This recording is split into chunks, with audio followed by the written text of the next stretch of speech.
Bismillahirrahmanirrahim. Assalamualaikum warahmatullahi wabarakatuh. Alhamdulillah. Alhamdulillahi wahdah. Wassalatu wassalamu ala man la nabiyya ba'dah, rasulina wa nabiyyina wa uswatina wa sayyidina Muhammad ibn Abdillah wa ala alihi wa sahbihi wa mawalah, amma ba'du. Kepada iman jamaah salat zuhur yang dirahmati oleh Allah Subhanahu wa taala, puji syukur mari kita panjatkan kepada Allah. Allah pertemukan kita kembali, semoga dalam kondisi sehat walafiat. Mudah-mudahan dalam kesempurnaan nikmat iman, Islam serta taufik dan hidayah dari Allah, melalui nikmat-nikmat tersebut baru saja kita mampu melangsungkan ibadah sholat zuhur secara berjamaah, kewajiban kita sebagai muslim sekaligus kebutuhan kita sebagai hamba Allah Subhanahu wa ta'ala. Semoga setiap ibadah yang kita lakukan, baik itu sholat kita, puasa di hari Kamis ini, dan ibadah-ibadah yang lain berupa tilawah, zikir dan doa, semuanya diterima oleh Allah Subhanahu wa ta'ala. Amin amin ya rabbal alamin. Salawat dan salam kita sampaikan, kita haturkan kepada Nabi besar baginda Nabi Muhammad sallallahu alaihi wasallam, suri tauladan bagi kita semua yang telah membawa kesempurnaan syariat Islam ini dan tidak ada yang luput dari penyampaian beliau. Semua perkara yang semakin mendekatkan kita pada surganya Allah sudah Nabi kita jelaskan sejelas-jelasnya. Dan setiap amalan atau perbuatan yang semakin mendekatkan kita pada nerakanya Allah pun juga sudah Nabi jelaskan sejelas-jelasnya. Syariat ini telah sempurna, maka beliau bersabda, alaikum bisunnati wa sunnatil khulafa'ir rasyidin al-mahdiyyin min ba'di. Hendaklah kalian berpegang teguh kepada sunnahku dan juga sunnah para khulafa'ur rasyidin. Gigitlah dengan gigi geraham kalian atau berpegang teguhlah, jangan dikasih kendor, jangan dilepas. Maka saya mengajak diri saya pribadi dan kepada seluruhnya, mari kita semakin komitmen mengikuti sunnah beliau. Semoga kita di yaumil qiyamah kelak mendapatkan syafaat beliau dan dapat membersama beliau dan berdampingan dengan beliau di surga Firdaus yang tertinggi, masuk surga semua tanpa hisab dan tanpa azab. Amin amin ya rabbal alamin. Jemaah yang dimuliakan Allah Subhanahu wa taala, jika di pertemuan sebelumnya kita telah menerangkan sekilas tentang biografi Imam Nu'man bin Tsabit atau yang lebih populer dengan nama Abu Hanifah. Kita telah menerangkan tentang bagaimana perjalanan hidup beliau, perjalanan beliau dalam menuntut ilmu juga, guru-guru beliau, dan juga bagaimana Imam Abu Hanifah mendapatkan kecerdasan dan kesolehan dari Allah Azza wa Jalla. Ternyata ada warna dari atau dipengaruhi oleh orang tuanya. Kita sudah menyampaikan tentang kisah apel, yang mana itu adalah kisahnya Thabit, orang tua atau ayahnya Nu'man bin Tsabit yang ingin mendapatkan kerelaan dari pemilik apel, padahal bukan satu butir yang ia makan, tapi hanya satu gigitan saja. Dan ia ingat dengan sabda Nabi SAW, innahu la yarbu lahmun nabata min suhtin illa kanatin naru aula minhu, yang artinya tidaklah daging yang tumbuh dari makanan yang haram, melainkan api nerakalah yang layak dan pantas untuk melahapnya nanti atau membakarnya nanti di hari kiamat. Hadis ini menjadi tamparan keras bagi orang-orang yang mengaku umat Nabi SAW tapi terbiasa mengkonsumsi yang haram. Baik haram karena zatnya, karena bendanya memang diharamkan oleh syariat, atau bendanya itu halal tapi diraih dengan cara yang haram. Ada haram yang zat, ada haram yang sabab. karena ada penyebab. Ya. Dan bagi orang tua pastikan harta yang diperoleh dari yang halal karena ini berdampak positif bagi keturunan kita. Orang-orang yang bertakwa kepada Allah, insya Allah akan lahir darinya keturunan yang juga bertakwa kepada Allah Subhanahu wa Ta'ala. Nah, sekarang yang lebih penting adalah tentang pandangan fikihnya Imam Abu Hanifah, karena inilah yang membuat kita semakin mengerti ternyata adanya mazhab-mazhab itu. Pertama, mereka bukanlah sekte di dalam agama Islam, yang mana kalau sekte maka ada prinsipal yang sangat berbeda satu sekte dengan sekte yang lain. Yang kedua, dengan kita mengetahui pandangan Imam Abu Hanifah, ternyata setelah kita kaji, pandangan-pandangan beliau itu bukan dari hawa nafsu, tapi beliau tetap mengamalkan hadis yang tadi kami sampaikan di awal, alaikum bisunnati dan sunnah khulafaur rasyidin. Ternyata beliau siap untuk berbeda dengan orang lain. Yang terpenting beliau memegang teguh sunnah Nabi.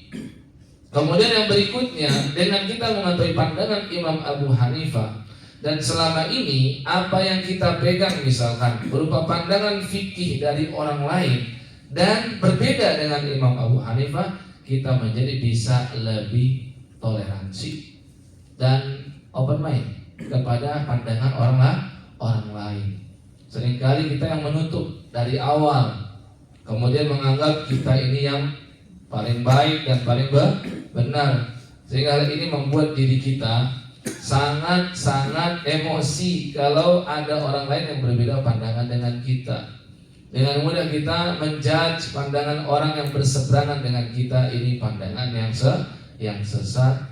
Padahal sebenarnya dengan kita mengetahui pandangan fikih beliau, ini menambah khazanah keilmuan kita dan membuat kita semakin paham. Ternyata beristinbat dari dalil-dalil, istinbat itulah menarik kesimpulan dari dalil yang ada, Quran dan Sunnah, itu bukan perkara yang sembarang. Perkara memang hanya orang-orang yang diberi izin oleh syariat atau yang punya otoritas. Itulah mujtahid, bukan orang-orang awam seperti kita ini. Saya mengutip perkataan Imam Abu Hanifah yang diabadikan oleh Imam Khatib Al-Baghdadi dalam kitab beliau Tarikhul Baghdad. Ya. Kata beliau, wa ashabuna, dan kami, maksud kami di sinilah kami yang terafiliasi pada mazhab Hanafi. Ya. Kami mendapatkan dari guru kami, dari Imam Abu Hanifah, bahwasanya beliau berkata, akhudhu bi kitabillah. Jelas yang pertama, step yang pertama aku dalam menyimpulkan hukum dari dalil yang ada adalah aku mengambil kitabullah, Al-Quran. Jelas, bukan hawa nafsu, Al-Quran. Fama lam ajid minal Quran fa bi sunnati Rasulillah sallallahu alaihi wasallam. Kalau tidak aku temukan sebuah perkara yang dijelaskan di dalam Al-Quran, maka aku beralih. Step yang kedua adalah aku mengambil sunnah Rasulullah SAW. Kemudian beliau jelaskan juga lebih rinci sunnah Nabi yang bagaimana. Aku pilih hadis-hadis Nabi yang jelas kesohihannya. Dari sini kita tahu kalau nanti ada pandangan beliau yang ternyata berbeda dengan pandangan orang lain karena hadisnya, maka hadis itu dipandang subjektif oleh Imam Abu Hanifah, ini sahih menurut perspektif saya. Boleh jadi menurut yang lain itu tidak sahih. Berangkat lagi kepada prinsip awal, yang namanya menghukumi hadis itu adalah produk ijtihad manusia. Sangat berpotensi terjadi perbedaan. Ya. Dan karena kita sudah bicarakan seseorang yang hidup di abad pertama Hijriah, yang lahir di tahun 80, wafat tahun 150, jangan kita menanyakan atau menuntut dengan paksa mana hadis Bukhari dan Muslimnya, karena kedua orang itu belum lahir waktu Abu Hanifah sudah lahir dan ada. Ya. Makanya yang dimaksud sahih di sini dalam pandangan beliau, dalam pemeriksaan beliau, dan beliau sebelum menjadi seorang mufti yang berhak untuk berfatwa dan mujtahid yang berhak untuk ijtihad dan faqih orang yang ahli di bidang fikih, sebelum itu beliau sudah ahli terlebih dahulu dalam bidang hadis. Jadi kajian hadis sudah khatam itu oleh beliau. Dan dengan kita menyampaikan sebelumnya tentang sanad keilmuan beliau, kita sampaikan aku dapat dari Hamad bin Abi Sulaiman. Dan Hamad bin Abi Sulaiman yang tersambung riwayatnya sampai dengan dua sahabat Nabi yang besar, yaitu satu Ibnu Mas'ud radhiyallahu anhu dan yang kedua adalah Ibnu Abbas. Dan Ibnu Mas'ud rata-rata pandangan beliau itu sama dengan sahabat Umar bin Al-Khattab radhiyallahu anhu. Ya. Maka kata beliau, kalau sudah saya periksa dan saya temukan di hadis Nabi, maka saya ambil yang sahih. Kalau tidak saya temukan yang sahih, step yang ketiga, maka aku akan perhatian terhadap ashabun Nabi SAW, sahabat-sahabatnya Nabi. Nah, di bagian di sini nih, yang bisa membuat terjadi perselisihan yang sangat kontras dengan pendapat imam-imam yang lain. Kata beliau, akhudu ma syi'tu min ashabi Rasulillah. Aku akan ambil pandangan satu orang sahabat Nabi, ya, yang saya sukai, yang saya senangi, dan saya akan tinggalkan pandangan sahabat lain yang tidak saya sepakat dengannya. Kalau sudah, ya, maka diambil tuh. Dan ini berdasarkan apa? Sabda Nabi SAW sebelumnya. Kata Nabi kita SAW, ashabi kan nujum, sahabat-sahabatku ibarat bintang di langit, bi ayyihi muqtadaitum ihtadaitum. Dengan siapapun kalian mengambil apa? Mengambil teladan. Dengan siapapun kalian mengambil petunjuk, maka kalian akan mendapatkan petunjuk yang benar. Berarti ya seperti Abu Bakar, Umar, Utsman, Ali ridwanullahi taala alaihim, Ibnu Mas'ud, Ibnu Abbas, Ibnu Umar, Ubay bin Ka'ab dan sahabat-sahabat yang lain, apalagi Mu'az bin Jabal yang sudah Nabi beri legalitas. Beliau sallallahu alaihi wasallam sampaikan tentang Mu'az bin Jabal, a'lamu bil halali wal haram. Sahabatku yang paling ngerti tentang halal dan haram adalah Mu'az bin Jabal. Seperti siapa lagi, banyak sahabat-sahabat Nabi yang mereka itu mengerti tentang masalah fikih, dan kedudukan sahabat pun beda-beda. Maka kalau sudah saya dapatkan, udah, saya gak akan berijtihad. Jadi saya lebih cenderung ya mengambil pandangan sahabat. Kalau tadi gak ada di Quran, kalau gak ada di sunnah Nabi, maka baru ke sahabat. Dan kata beliau, kalau sahabat-sahabat ini saling berbeda pandangan, nah, step keempat tuh, ternyata sahabat satu mengatakan A, sahabat dua mengatakan B, berbeda. Udah, beliau ambil salah satu di antaranya, step yang keempat. Jadi fatwa sahabat. Dan saya gak akan keluar dari area pandangan-pandangan sahabat itu. Baru step yang kelima, yang terakhir. Kalau di kalangan sahabat juga gak ada, berarti ini kan perkara yang sangat baru, yang mungkin tidak pernah terjadi di zaman Rasulullah, tidak terjadi di zaman sahabat, tidak terjadi di zaman tabi'in, terjadi di zaman beliau. Maka barulah aku berijtihad. Dan aku tidak peduli dengan perkataannya Auza'i, As-Sauri dan lain sebagainya. Dia sebutkan beberapa orang, yang mana maksud beliau adalah saya tidak taklid kepada orang-orang tersebut, walaupun orang-orang tersebut punya kompetensi yang luar biasa di bidang fikih. Beliau menganggap diri beliau ya sama generasi tabi'un tabi'in yang berhak untuk berijtihad. Ya, di sini nih yang paling membuat kita paham perbedaan ulama di bagian mana nih seringkali di step keempat dan yang kelima ini. Ini yang beliau sampaikan dan dituliskan oleh Imam Khatib Al-Baghdadi dalam Tarikh Baghdad. Nah sekarang di antara contoh misalkan ya masalah-masalah fikih yang beliau berselisih pandangan dengan jumhur ulama. Jumhur itu mayoritas. Tapi tetap setelah kita periksa dalilnya, ternyata beliau tidak bisa untuk dikatakan sesat, tidak bisa untuk dikatakan beliau ini keluar dari Quran dan As-Sunnah. Contoh misalkan masalah yang sangat umum tentang jumlah minimal boleh ditegakkannya sholat Jumat dan sah dikatakan oleh syariat. Di sini beliau berbeda sekali dengan pandangan jumhur ulama. Jumhur ulama yang mayoritas itu adalah Imam Ahmad bin Hanbal dan Imam Asy-Syafi'i dan para ulama yang terafiliasi kepada keduanya, yaitu Syafi'iyah dan Hanabilah. Jumhur di bagian ini yang mengatakan kadar minimal atau jumlah minimal sholat Jumat dikatakan sah. Ya, itu ketika berjumlah 40 orang. Tapi Imam Abu Hanifah tidak mengatakan demikian. Imam Abu Hanifah mengatakan jumlah minimal cukup 3 aja udah cukup. 3 include imam dan khatib itu. Ya. Kok bisa? Di bagian mana? Ini yang perlu kita periksa. Karena menurut para ulama, aqwalul ulama yustadallu laha wala yustadallu biha, yang artinya pandangan dan pendapat para ulama itu harus kita periksa dalil mereka, bukan perkataan mereka yang dijadikan dalil.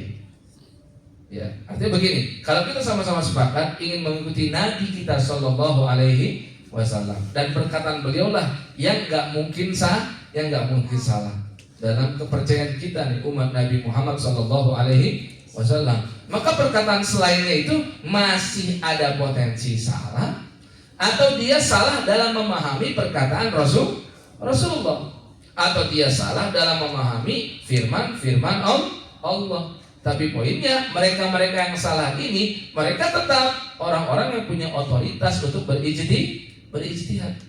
Sehingga kata Nabi kita SAW, jika benar maka mereka dapat 2 pahala.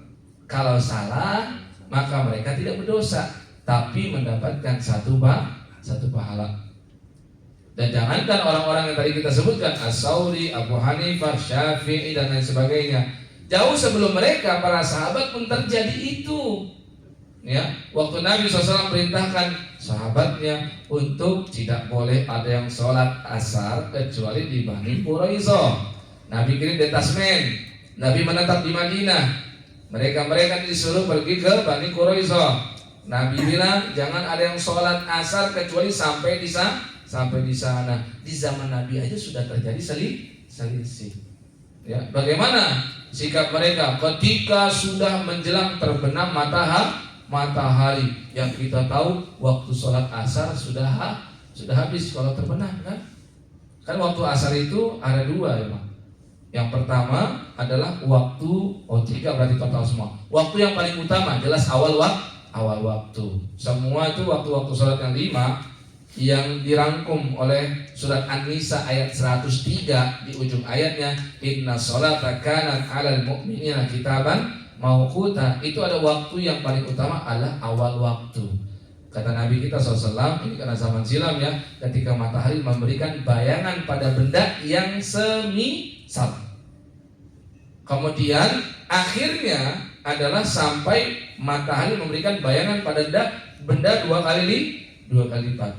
Berarti ini waktu yang paling utama di awal, waktu yang dibolehkan sampai dengan bayangan benda 2 kali lipat.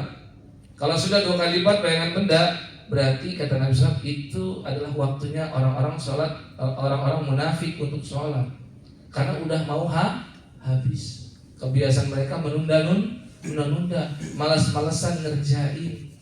Dan waktu-waktu seperti itu yang Nabi gak suka itu adalah ada umat manusia, mungkin bukan di tempat kita tapi di belahan bumi yang lain, karena matahari ini sudah mau terbenam, mereka keluar, mereka berdoa, mereka menyebut, memanggil dan memuji-muji matahari karena mau berpisah, penyembah matahari maksudnya. Besok baru ketemu lagi kan sama matahari. Sebelum berpisah tuh mereka menyembah dulu. Ada manusia yang menyembah matahari. Ya. Kemudian di waktu-waktu seperti itu muncul tanduk syaitan kata Nabi SAW. Ya. Maka kenapa Nabi tidak suka dikerjakan sholat asar saat waktunya mau habis? Dari kapan tadi? Dari bayangan benda 2 kali lipat sampai dengan terbenam. Makanya ketika sudah memberikan 2 kali lipat benda, itu sahabat itu sudah mulai resah sebenarnya. dalam perjalanan mereka. Sebenarnya mereka sudah mulai bertanya-tanya, gimana dong kita nggak akan sampai nih di Bani Quraisyah? Apa kita sholat aja ya di sini ya? Yang lain bilang, udahlah, kata Nabi, pokoknya sholatnya di sana mau bagaimanapun. Itu sudah mulai pada resah. Sampai akhirnya terbenam, barulah udah terpecah tuh bagi dua tuh sahabat. Yang satu memandang ini waktunya sudah mau habis. Karena kalau terbenam udah habis waktu asar. Akhirnya mereka ada yang berhenti ya, mereka sholat dulu. Kelompok yang satu lagi mengambil tekstual apa yang Nabi ucapkan. Nabi bilang, la yusalliyanna ahadukumul asra illa fi Bani Quraisyah. Tidak ada yang boleh sholat asar satu pun di antara kalian kecuali sampai di Bani Quraisyah. Ya udah, mereka lanjut. Jadi singkatnya Bang, ada kelompok pertama yang sudah sholat asar dan telat sampai di Bani Quraisyah. Ada kelompok kedua yang tepat sampai di Bani Quraisyah, tapi mereka mau tidak mau harus mengkodok sholat asar karena sampai sana udah masuk maghrib, dan sholat asar dikerjakan di waktu maghrib namanya mengkodok sholat. Ya, mereka repel tuh 2 kali sholat di sana. Ya, nah ini kan bikin mereka tuh apa? Bikin mereka tuh berdebat sampai balik ke Madinah baru mereka ceritakan. Tapi ternyata respon Nabi bagaimana? Apakah Nabi bilang yang benar kelompok yang ini? Enggak tuh. Nabi juga nggak menghardik satu kelompok di antara mereka. Tapi Nabi SAW bilang kalian benar. Udah.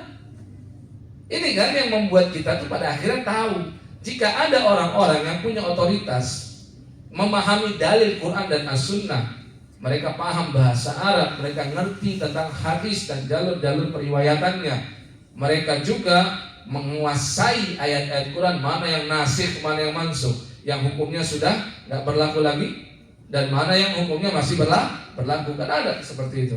Maka mereka tuh sudah diberi izin untuk berijtihad. Jika ijtihadnya salah, maka tetap dapat satu pahala. Tapi orang kayak kita yang awam begini, yang bahasa Arab nggak paham, yang jangankan 30 juz 30 aja juga belum tentu kita kuasai. Ini kan yang kadang-kadang kita harus tanyakan diri kita kembali. Sebelum kita tuduh orang kayak Imam Abu Hanifah, kok nggak pas sih? Kok sesat sih? Kok beda dengan sunnah Nabi sih? Kita tuduh diri kita dulu. Jangan-jangan kita nggak paham tentang dalil-dalil yang dipaparkan oleh Imam Abu Hanifah. Ternyata fun fact-nya, kalau kita cek di dalam tulisannya Imam Abu Hanifah, kenapa belum mengatakan 3 orang cukup buat Jumatan? Pertama, dalilnya adalah Al-Quran, yaitu surat Al-Jumu'ah. Ya, surat apa? Al-Jumu'ah, surat 62 ayat ke-9. Allah Subhanahu wa ta'ala berfirman, ya ayyuhalladzina amanu idza nudiya lis-sholati min yaumil jumu'ati fas'au ila dzikrillahi wa dzarul bai'. Hai orang-orang yang beriman, apabila kalian dipanggil untuk sholat di hari Jumu'ah, fas'au ila dzikrillah, bersegeralah untuk mengingat Allah. Ini kalimat kiasan, mengingat Allah maksudnya bersegera untuk sholat Jumatan. Ya, jangan ada lagi yang masih nongkrong, masih kopdar, masih ngopi, masih apa, jangan. Segera fas'au ila dzikrillah wa dzarul bai', tinggalkanlah aktivitas jual beli. Itu kan gak ada keterangan eksplisit berapa jumlahnya. Tapi satu yang pasti, dengan diksi fas'au itu bentuk jamak. Sehingga apa? Kembalikan kepada bahasa Arab, bagaimana orang Arab menggunakan kata fas'au. Karena bahasa Quran bahasa Arab. Ya kalau seandainya Quran bahasa Jawa, yang ditanyakan adalah referensi orang Jawa, kamus Jawa. Masalahnya Arab. Mau tidak mau, suka nggak suka, kita cari tahu. Ternyata memang dalam bahasa Arab, ya, ada bentuk singular, bentuk mufrad, ada bentuk dual musanna, ada bentuk jamak atau plural, yang mana minimalnya 3. Ayatnya nggak nyebut berapa, tapi perintah fas'au. Kalau untuk satu orang fas'a, untuk sendiri, saya ngomong sama satu orang fas'a itu bergegaslah kamu, ya, berlari kecil atau berjalan cepat. Makanya sa'i disebut sa'i karena cara kita untuk sa'i itu yang tepat adalah berlari kecil atau berjalan cepat, bukan berleha-leha santai aja. Walaupun tetap sah seandainya itu yang dilakukan antara Bukit Sofa dan Marwah itu. Jadi kalau misalkan untuk satu orang fas'a, kalau untuk dua orang fas'a agak panjang. Kalau untuk banyak yang minimal yang 3 bentuk jamak atau plural itu fas'au. Dan ini sudah dipahami oleh semua. Ya. Tapi apakah ini saja? Enggak. Imam Abu Hanifah juga menggunakan hadis-hadis Nabi yang lain yang walaupun tidak berkaitan langsung tentang sholat Jumat, tapi paling tidak kalau kita dengarkan hadis Nabi ini, mungkin kita menjadi berpikir, oh iya, tepat juga itu dipakai. Contoh, misalkan Nabi kita Shallallahu Alaihi Wasallam bersabda, "Ma min salasatin fi qaryatin aw badwin." Tidaklah ada 3 orang di sebuah perkampungan, perkampungan. La tuqamu fihi musholah, tapi 3 orang yang di dalam satu perkampungan. Jadi satu kampung isi cuma 3 orang aja. Enggak menegakkan ibadah sholat. Apa kata Nabi kita SAW? Illa qad istahwadha alaihi musyaitan. Melainkan itu mereka semua telah dikuasai oleh syaitan. Apa maksud Nabi 3 orang? Kenapa ada limit 3 di situ? Kenapa Nabi bilang ya 3 orang ini kalau nggak menegakkan sholat berjamaah maka mereka dikuasai oleh syaitan. Kata Imam Nawawi, ya itulah maksudnya sholat berjamaah itu 3 dan sholat Jumat termasuk sholat berjamaah. Maka kadar minimal Jumatan itu sah ya 3 orang. Ya, jadi dalil ini ditambahkan oleh beliau. Ya, walaupun tidak berkaitan erat langsung tentang Jumatan, Nabi tidak sedang bicara tentang itu. Konteksnya adalah Nabi ingin mengingatkan, hey kalau ada komunitas, jangan sampai satu komunitas ini ninggalin sholat. Dan tegakkanlah berjamaah walaupun cuma bertiga, begitu kira-kira konteks hadis ini. Tapi karena masalah jamaahnya itu juga berkaitan dengan Jumatan, makanya belum pakai. Dan jujur saja ya, kalau pandangan ini kita pakai misalkan, ini sangat-sangat memudahkan di zaman modern begini. Bukankah teman-teman agak kesulitan kalau ingin sholat berjamaah di luar? Dan kita sudah punya tempat, ada aula, komunitasnya ada. Kita ngerjain zuhur di sini, kita ngerjain asar di sini, dan bisa juga ngerjain Jumatan jika mengambil pandangannya Imam Abu Hanifah. Dan kita sudah dengarkan dari yang beliau paparkan. Apakah masih berani kita bilang, Imam Abu Hanifah ini kacau pandangannya, masa sunnah Nabi yang 40? Nanti kita juga hadirkan yang mengatakan 40. Ada pakai hadis juga, tapi jangan terkejut. Kalau ternyata mereka pun yang mengatakan 40, nanti berselisih lagi tentang kategori orang-orangnya. Contoh misalkan Imam Syafi'i mengatakan 40, Imam Ahmad 40 juga. Mereka bersepakat di begini. Maka tadi kita sampaikan ini yang jumhur, yang mayoritas. Tapi mereka berdua menjadi selisih lagi. 40 orang ini kategorinya kayak gimana? Kalau Imam Syafi'i tak ada ampun. Beliau pokoknya mewajibkan 40-nya harus mukimin, orang setempat. Bukan orang dari luar. Kenapa demikian? Ternyata lagi-lagi beliau pakai dalil Imam Abu Hanifah tadi. Ma min salasatin fi qaryah. Kan kata Nabi 3 orang dalam satu perkampungan. Jadi orang luar nggak termasuk. Makanya wajar nggak sangat ketat Imam Asy-Syafi'i di bagian ini. Yang kacau yang nggak wajar apa coba? Kalau ada masjid tiap habis Jumatan ngajak lagi dan memobilisasi jamaahnya untuk sholat zuhur lagi, tapi tiap Jumatan, itu yang kacau. Dan kacaunya mereka menisbatkan inilah pandangan Imam Syafi'i. Nah kacau lagi tuh, ya, kacau kuadrat itu. Padahal Imam Asy-Syafi'i mengatakan 40 orang ini ya bukan harus disensus dulu tiap masuk. Kamu orang sini bukan? Kamu sini nggak gitu banget juga teknisnya. Orang pada kenal gitu loh. Oh iya nih orang sini nih, orang sini. 40 udah cukup. Tapi kan bukankah kita temukan ada masjid tiap habis Jumatan selesai langsung pakai mic lagi DKM bilang, jemaah kita akan melaksanakan sholat zuhur, dimobilisasi orang pada sholat zuhur lagi.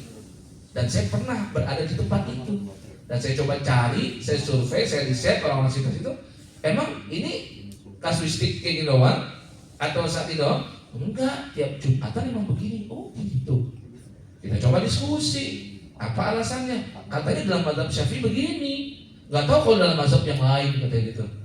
Yang anehnya yang mengumumkannya DKM, yang ikutan Jumatan. Mereka yang ikut sholat zuhur dan orang-orang yang jelas di daerah situ pun juga ikutan sholat zuhur. Padahal kan kalau kita ingin tahu ya bahwasannya yang penting zuhur ini ditegakkan buat orang yang takutnya Jumatannya nggak sah kan? Kalau nggak sampai 40. Ya udah yang musafir aja. Orang-orang yang udah jelas. Dan juga ya udah ketika kita lihat orangnya ini mah lebih dari 40 nih banyak. Kenapa mesti untuk diajak semua satu? Bukan orang-orang tertentu saja. Yang kedua, kenapa mesti tiap Jumatan? Maksudnya emang tiap Jumatan jumlahnya cuma 10 orang gitu? Emang cuma 20 orang, banyak terus kok di masjid itu. Masjidnya di pinggir jalan, di pertigaan. Itu beda kelurahan sama saya pernah gitu kan. Saya cari tahu, oh begitu pandangannya. Berarti kan nisbatkan kepada Imam Syafi'i juga nggak tepat. Dan ini bisa dikatakan dia telah berdusta tuh atas nama Imam Syafi'i. Imam Syafi'i mengatakan 40 mungkin, dan kalau sudah lebih ya udah. Lah ini masjid lebih mulu. Kok masih terus? Dan kalau memang karena jumlah seharusnya ya ada masanya nggak perlu lagi ada sholat zuhur karena tahu oh ini banyak. Mungkin pas Covid kayak kemarin dikit lah oke lah. Yang meyakini aja kan ya udah dia sholat zuhur kan gitu. Tapi yang mengambil pandangan Imam Abu Hanifah boleh nggak dibagi ini? Boleh sekali. 10 orang, 15 orang. Nah Imam Abu Hanifah pakai dalil. Imam Malik yang mengatakan 12 juga pakai dalil. Tapi menariknya yang 12 dengan yang 40 jumhur ini dari jalur sahabat yang sama yang bernama Jabir bin Abdullah. Entah bagaimana Jabir menceritakan dan mendeskripsikan dua. Satu, beliau mengatakan waktu Nabi SAW pernah khutbah ditinggalin sama sahabat karena ada kafilah dari luar, mereka bawa barang dagangan. Orang-orang pada bubar dari masjid. Bayangin lagi Jumatan tuh. Kalau di zaman kita sekarang viral itu pasti. Ada ustadz lagi khutbah ditinggalin sama jamaah. Alasannya sepele lagi. Gara-gara masalah jual beli, masalah duit. Jadi begini, orang tahu ya, kita sudah tahu logika dasar saja lah. Barang dari luar kalau sudah sampai di pasar, ya harganya harga pasaran. Sebelum sampai di sana ada pemborong yang mengambil dengan banyak itemnya dapat harga grosiran kan masih gitu logikanya. Sedangkan kita tahu jamaah sahabat tuh ada yang muhajirin, ada yang ansor. Muhajirin orang Quraisy, ansor orang setempat, orang Yasrib. Orang muhajirin ini pandai dagang, ngerti peluang-peluang. Maka mereka bubar ninggalin Nabi, menghentikan kafilah itu. Ada yang borong segini. Dan itu ada. Bukan dari hadis, bahkan dari Al-Quran. Kalau tadi kita bacakan Al-Jumu'ah ayat 9, maka ada di ayat 10 dan 11-nya itu. Wa idza ra'au tijaratan aw lahwan faddu ilaiha wa tarakuka qa'ima. Mereka meninggalkanmu wahai Muhammad sendirian dalam kondisi berdiri. Nah, Jabir bercerita karena dia saksi saat itu tentang kejadian itu. Ada yang tersisa 40 orang. Dan saya termasuk di dalamnya. Riwayat inilah yang dipakai Imam Syafi'i dan Imam Ahmad sehingga mengatakan minimal 40. Tapi sahabat yang sama Jabir juga ditemukan perkataan beliau di dalam kitab Muwatta'nya Imam Malik. Yaitu Jabir berkata sisanya 12. Abu Bakar, Umar, Utsman termasuk yang 12. Saya pun tidak beranjak pergi. Jadi ada perbedaan tuh. Ya. Kalau Imam Syafi'i dan Imam Ahmad simpel aja. Cerita tentang 12 itu kan tidak mengingkari 40 karena 12 bagian dari 40. Bisa jadi begini kan, kayak misalkan kita ceritain tentang kejadian 10 tahun lalu tuh. Kita nggak terlalu pasti tentang 40 perakhiran doang. Tapi kita ingat, pas lagi kita ingat di posisi sini ada sahabat ini, sahabat ini. Ketika kita ceritakan ulang lagi dan kita ingat spesifik orangnya, mungkin kita sebut 12. Yang namanya memori orang. Memori orang tuh beda-beda. Itulah kenapa berbeda pandangan. Ya, sekarang kalau jemaah nanya ke saya, Pak Ustadz, mana yang lebih tepat misalkan? Mana yang benar? Enggak benar pertanyaannya. Kalau ditanya mana yang benar? Yang lebih tepat, mana yang lebih kuat dari semua pandangan ini? Dan enggak boleh kita katakan begini, mana yang sunnah Nabi, berarti yang lain tidak sunnah Nabi. Itu juga enggak tepat. Karena semuanya ternyata pakai dalil Quran dan sunnah. Di bagian pendetilannya ini aja beda. Ya, makanya kalau saya pribadi ditanya, saya lebih cenderung mengambil pandangan Imam Abu Hanifah. Dan dulu saya pernah kok sempat mengikuti pandangan Imam Syafi'i bagian ini. Tapi kan setelah itu kita belajar meneliti dalil. Oh, ternyata Abu Hanifah menggunakan dalil ini. Ternyata dalam pandangan saya lebih kuat yang ini. Ya sudah, bismillah saya berpindah. Karena saya tidak fanatik terhadap mazhab. Yang saya ikuti adalah Rasulullah SAW. Cuman kita nggak tahu pandangan Nabi kecuali lewat mereka ini. Makanya kenapa saya selalu bilang mengikuti imam mazhab itu boleh, nggak ada masalah. Yang nggak bagus itu adalah fanatik terhadap satu mazhab. Saking fanatiknya sampai menyalahkan yang lain. Padahal waktu kita ikut satu mazhab pun bukan karena personal orangnya, tapi kita cek dalil yang dia pakai. Setelah kita lihat, oh dalilnya ini. Perkataan beliau itu hanya penguat saja dari dalil-dalil yang sudah ada. Itu kira-kira. Satu. Tapi ada juga pandangan Abu Hanifah yang menyelisih jumhur, yang menurut saya itu tidak tepat. Oh, tadi menurut saya tepat. Contoh misalkan tentang beliau memandang pernikahan wanita tanpa wali untuk khusus wanita yang janda, ya, bukan yang gadis. Menurut beliau, wanita janda boleh menikah tanpa wali. Pandangan beliau menyelisihi jumhur, ya. Dan apakah dengan menyelisih jumhur udah pasti salah? Ya enggak juga. Kita cek lagi tadi ya, dalil yang beliau pakai. Ternyata memang keumuman ayat-ayat Al-Quran yang beliau pakai, ya. Sehingga pas kami coba cek tentang hadis-hadis Nabi, ternyata beliau tidak ada kemungkinan tidak mengetahui dalil sahih tentang la nikaha illa biwaliyin wa syahidaini.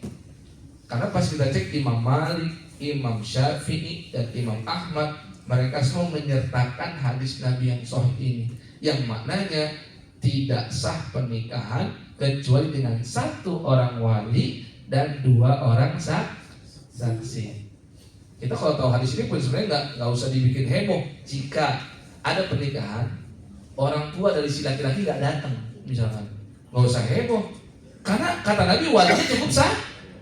Dan wali yang dimaksud wali si perempuan, bukan wali si laki-laki. Di kita kan gitu, sudah nggak tahu hadisnya, nggak tahu bagaimana ilmu fikihnya, udah pokoknya disebarin aja, diviralkan saja, dikecam oleh netizen, dirucap oleh mereka. Sehingga bukan maha benar Allah dengan segala firman-Nya, maha benar netizen dengan segala hujatannya. Orang begitu.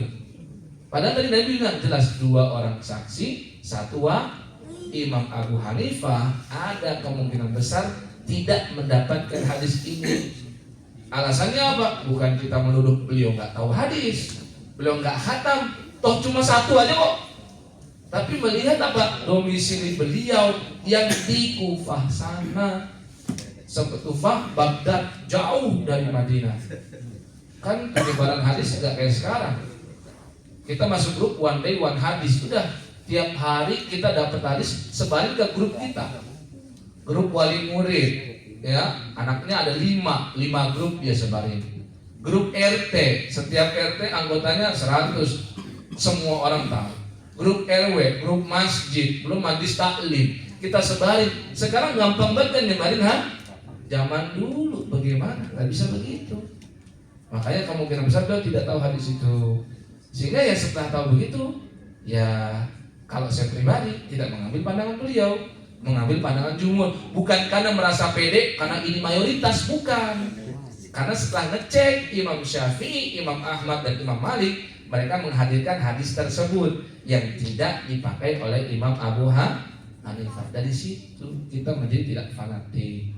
Ya, itu beberapa contoh ya tentang pandangan dan pendapat mazhab beliau yang bertentangan dengan jumhur. Ada yang menurut kami malah lebih tepat, ada yang menurut kami kurang tepat. Ya, wallahu a'lam bishawab.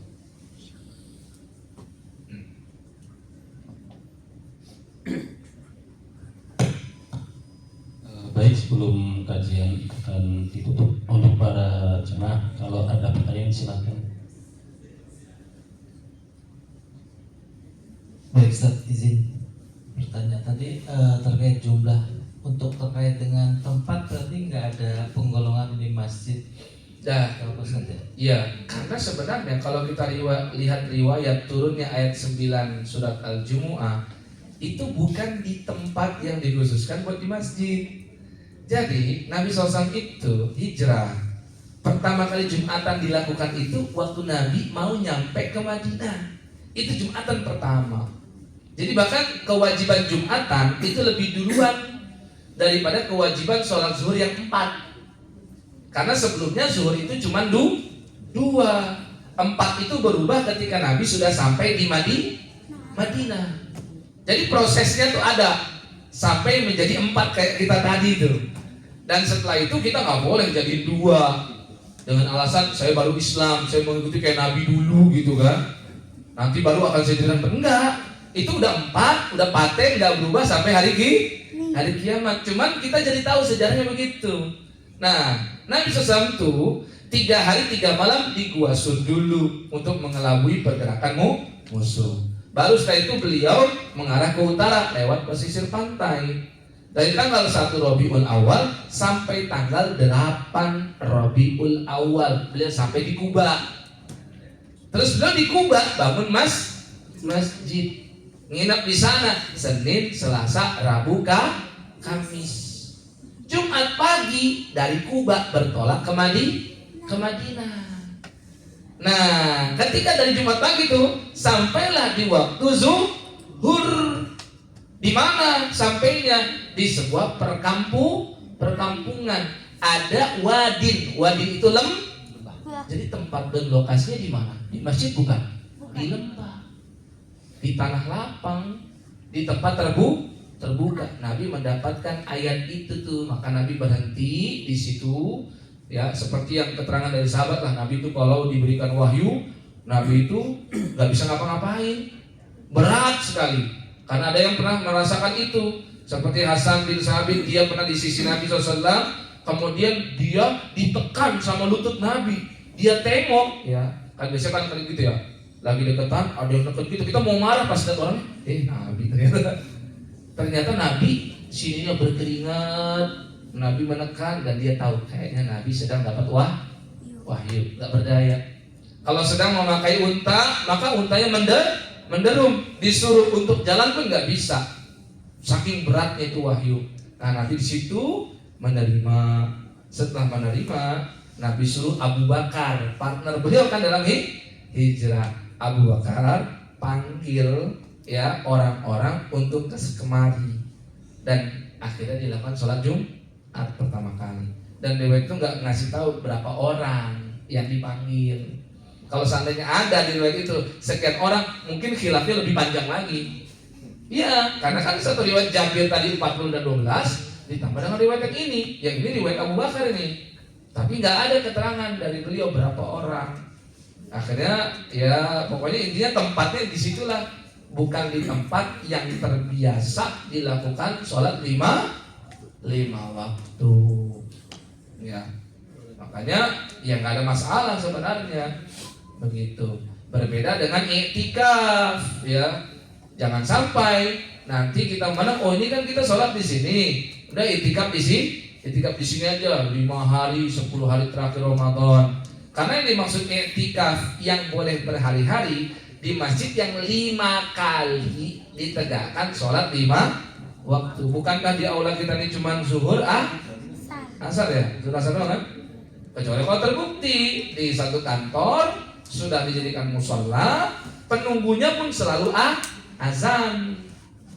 Selalu ada yang sholat 5 waktu. Kalau memang ada tempat yang seperti di sebuah perkantoran, boleh untuk itikaf. Tapi kan tempat kita ini kan enggak kan? Ini kan masjid portable kan? Ya maksudnya kalau ada acara apa kita copot gitu kan?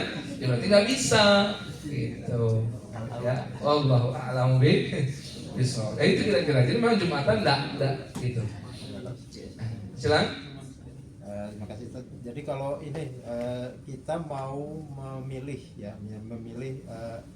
mazhab mana yang mau kita jalankan ya, fikih mana yang mau kita jalankan, itu apa patokannya? Apakah boleh kita pilih, misalnya ada 4 masing-masing mazhab ini mempunyai fikihnya lah gitu ya. Apakah kita boleh milih yang termudah atau kita harus mencari yang paling utama gitu? Nah itu gimana kita sebagai awam ya untuk memilihnya? Sebelum ke situ, saya mau membuka sedikit lagi yang belum saya buka. Sebenarnya yang tadi Jumatan, jangan terkejut dan kaget kalau Imam Tobari itu memandang 2 orang aja bisa Jumatan. 2 orang aja bisa. Kalau tadi 3, 2 orang aja bisa. Maksud saya supaya kalau kita tahu ternyata pandangan itu gak cuma 2 atau 3 pendapat, bisa sampai banyak banget. Dan ini masalah fikih, belum nanti masalah misalkan ya, apa itu definisi Nabi dan Rasul, selisihnya banyak lagi. Apa itu mukjizat, selisihnya banyak lagi. Tentang Isra dan Mi'raj, selisihnya banyak lagi. Tapi dari semua perselisihan itu ada yang disepakati bersama. Ya kayak sholatnya, menghadap kiblatnya, rokaatnya. Makanya sebenarnya kalau kita tahu hal yang sawabit, yang nggak bisa diganggu gugat dan udah prinsipal, dan yang mutaghayyir yang bisa berubah-ubah, kita bisa mengambil skala prioritas. Intinya semua sepakat Jumatan harus ada dan kita harus mengikutinya, melakukannya. 3 kali Jumatan ditinggalin dengan sengaja, Allah kunci hati kita dan dijadikan munafik. Itu ada hadisnya dan itu sepakati. Tapi tentang yang tadi itu rincian-rinciannya itu, disitulah mereka selisih. Asy-Syaukani mengambil 2 aja tuh. Asy-Syaukani, Imam Tobari, pakai dalil nggak? Pakai juga. Riwayat siapa? Sahabat Malik bin Huwairis. Malik bin Huwairis, dia berdua menghadap Nabi karena dia bukan penghuni Madinah. Dia nanya kepada Nabi tentang tata cara sholat. Setelah itu dia bilang, ya Rasul, kalau saya ingin sholat berjamaah gimana? Nah, Nabi bilang begini, hendaklah kamu berdua sholat berdua berjamaah. Ketika masuk waktunya sholat, salah satu di antara kalian berdua hendaklah azan. Kemudian salah satu di antara kalian jadilah imam. Tuh, Nabi sudah kasih tahu teknis. Ini kan berdua nih orang. Dia dari perjalanan. Setelah itu kan dia balik lagi ke kampungnya. Dalam perjalanan pasti kan menemui waktu sholat. Nabi suruh hendaklah kamu berdua. Makanya jangan kaget. Imam Tobari memandang apa? 2 orang pun cukup. Jumatan dia juga sholat berarti 2 orang. Bayangin tuh. Berarti khotib sekaligus imam dan muazzinnya doang. Jadi kalau mau mengambil pandangan ini boleh nggak? Ya boleh. Tapi catatannya apa? Tadi Bapak tanya tuh kan, ngambil yang gampangnya gimana? Ngambil yang kira-kira setelah kita cek dalil yang mereka paparkan, mana yang kira-kira lebih menenangkan hati. Karena yang mereka gunakan semuanya dalilnya sahih.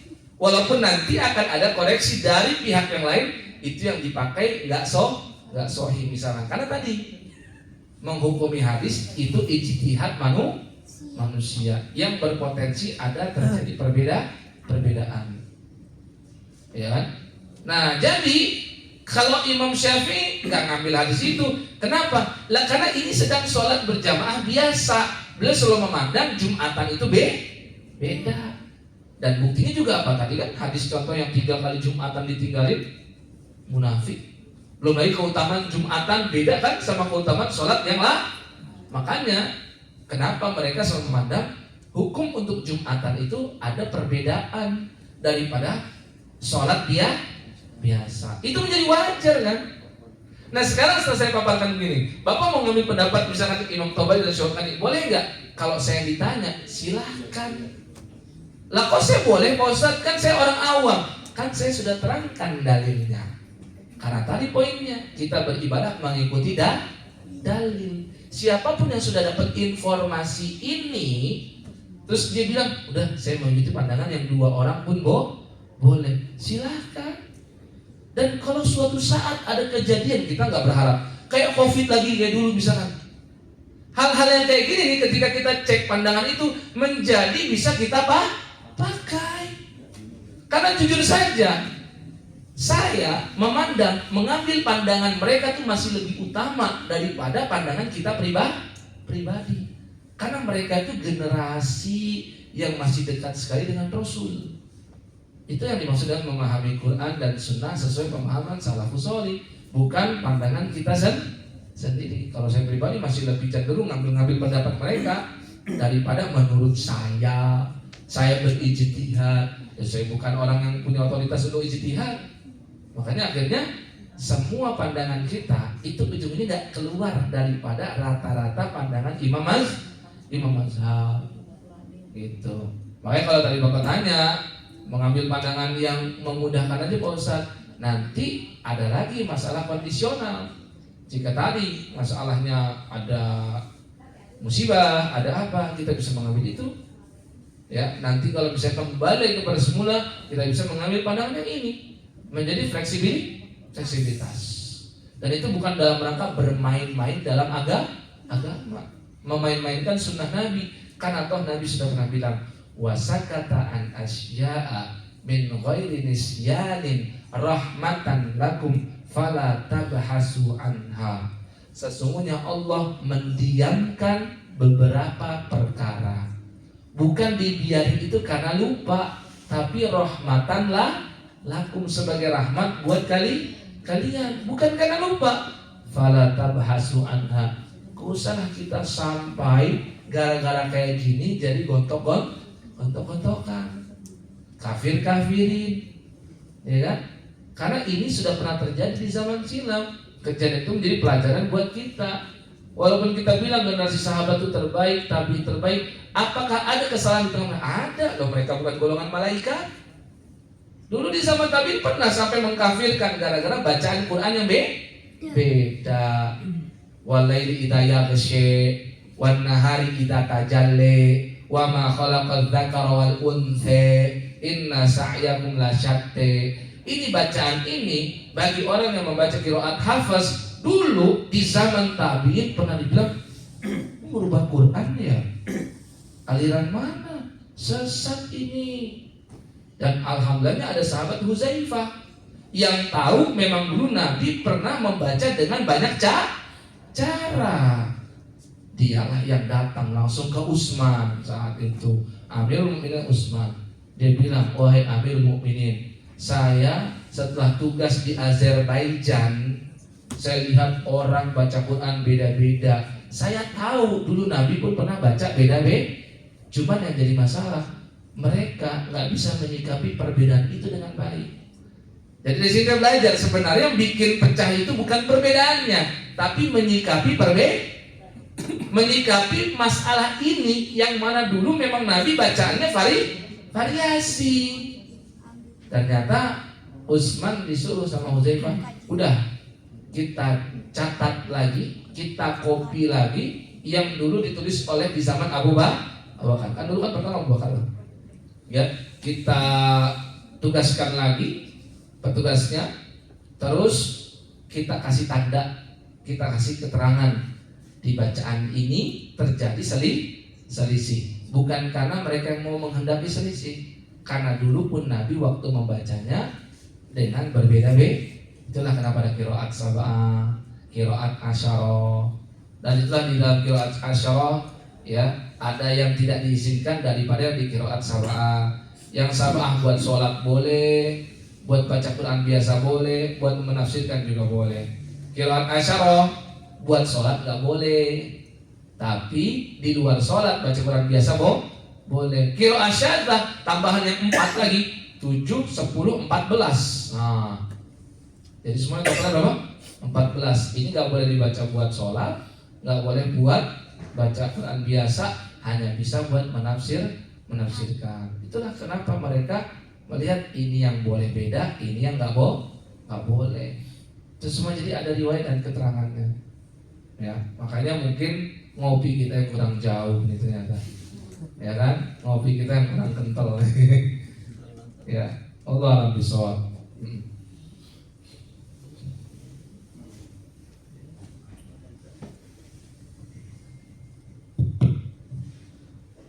Demikianlah rangkaian kajian kita pada siang hari ini. Saya selaku pembawa acara mohon maaf apabila terdapat kekurangan maupun kekhilafan dalam memandu jalannya acara.